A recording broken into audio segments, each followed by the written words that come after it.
Si un homme veut parler des femmes pour que sa parole soit puissante, pour que sa parole soit vraie et pour que sa parole puisse guérir, il faudrait que cet homme se positionne en tant que père, le père d'une fille.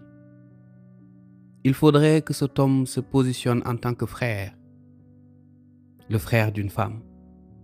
Il faudrait que cet homme se positionne en tant que fils, le fils d'une mère. C'est seulement à ce moment-là que votre discours en tant qu'homme va toucher le cœur de ces femmes que vous considérez comme mères, que vous considérez comme sœurs, que vous considérez comme filles.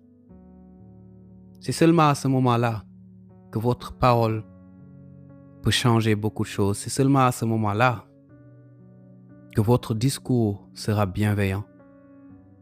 Vous savez, il est facile de critiquer. Même quand on est une femme, il est facile de critiquer ce que les hommes sont devenus aujourd'hui, ce que nous sommes devenus aujourd'hui. Parce qu'en réalité, quand vous parlez, homme ou femme, de l'un ou de l'autre, peu importe, quel est l'objectif?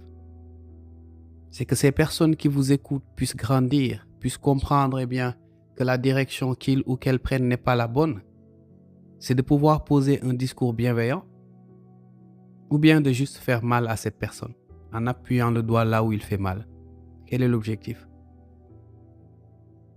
C'est seulement quand vous faites la différence, la part des choses, que votre discours devient poignant. Ne surfez pas dans les émotions pour parler. Ne surfez pas dans les émotions pour dénoncer. Faites preuve d'intelligence, mes frères, vous l'êtes.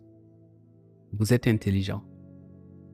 Vous avez cette capacité de vous surpasser. Vous avez cette capacité de regarder cette réalité, ce monde dans lequel nous sommes, et de tendre la main à cette sœur à qui vous voulez parler de manière bienveillante. Mais ne commettez pas l'erreur de vouloir être plus royaliste que le roi. Ne commettez pas cette erreur. Ce que je dis, ce n'est pas une critique. C'est un message bienveillant adressé à ces personnes qui réfléchissent. Et je suis persuadé que vous êtes nombreux. Que vous puissiez l'utiliser demain. Quand vous verrez dans le regard de chaque femme, cette mère, cette sœur et cette fille. C'est tout l'objectif de ce discours. C'est le seul objectif.